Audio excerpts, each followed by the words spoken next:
Elite Soul Family, what's good? Tips for recovery. A little Fenty lip gloss. Hold on now.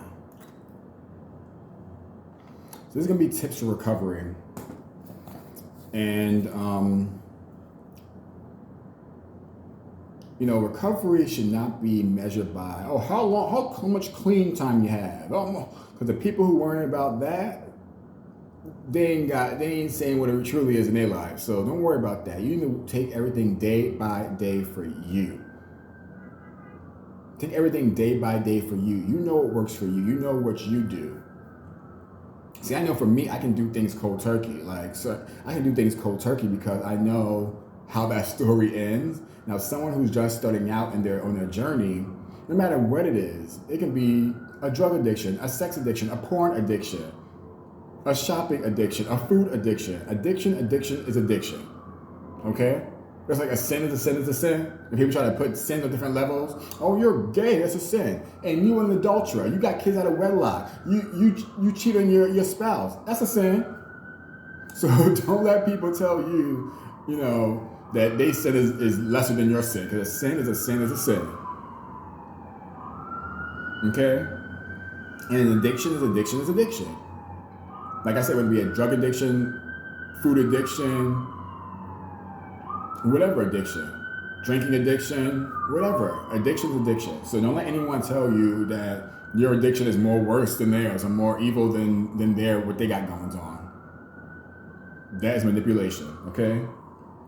But you need to examine why you run to these addictions. You need to examine why you're drawn to do certain things or hang out with certain crowds who enable these certain addictions. No matter what the addiction is, I don't want to name different addictions, but no matter what it is, you have to examine why, you're drawn to certain addictions, why you want to be around certain addictions. It mostly stems from childhood. It mostly stems from unhealed trauma. So you have to really dive deep and want to do the work to see why when I feel this way, I want to go smoke a blunt. Or why when I can't do this, I want to go, watch porn. Or why when I do this, I want to go do this drug or hang out with these people. Because hanging out with certain crowds too, that can be an addiction too. Those crowds or those people don't mean you any good. So why you want to hang out with them? It's an addiction. The energy of the people is an addiction. You're drawn to that for a certain, it's your safe haven for some sort of reason, but you got to find another way to channel and transmute that energy, that addiction energy, into something else. I can't tell you what works best for you. You got to figure out what works best for you. I would suggest start meditating, drinking more water. When you see yourself wanting to go do those things, those people, places or things, and those addictions, try to force yourself to do something else.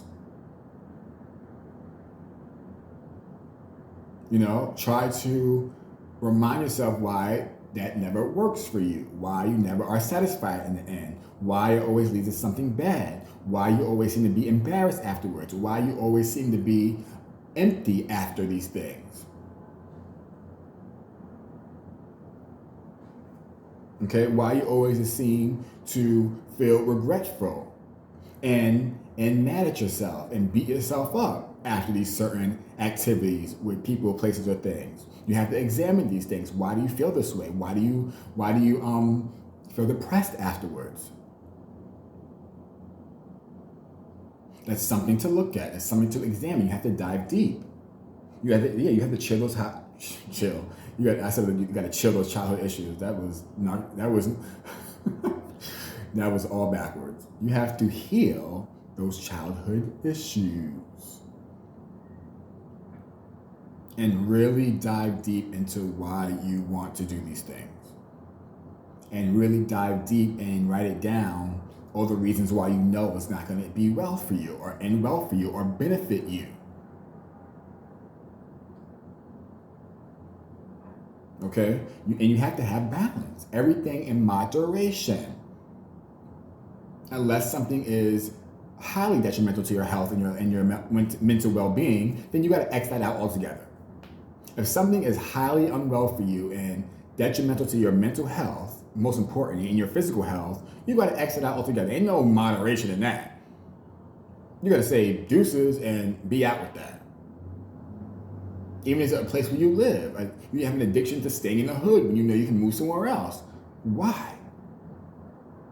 You have an addiction to a certain type of partner. You know that partner, that type of partner never works out for you. Why? Oh, you're too worried about what someone else thinks you date this race or this type of person or, whatever it might be.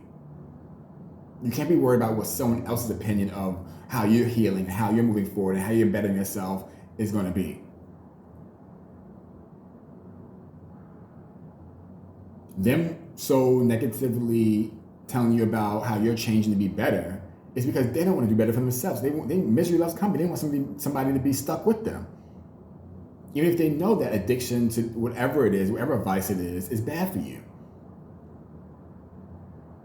If someone knows you're trying to get your health in order and they keep inviting you out to these unhealthy restaurants, they're probably unhealthy. They want you to be unhealthy as well.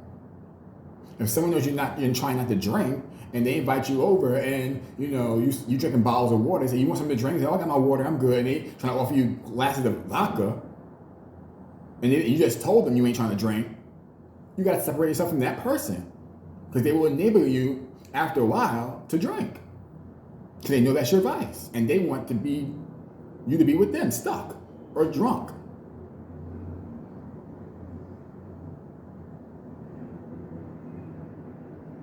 So you have to do what's best for you and not be concerned what anyone else thinks.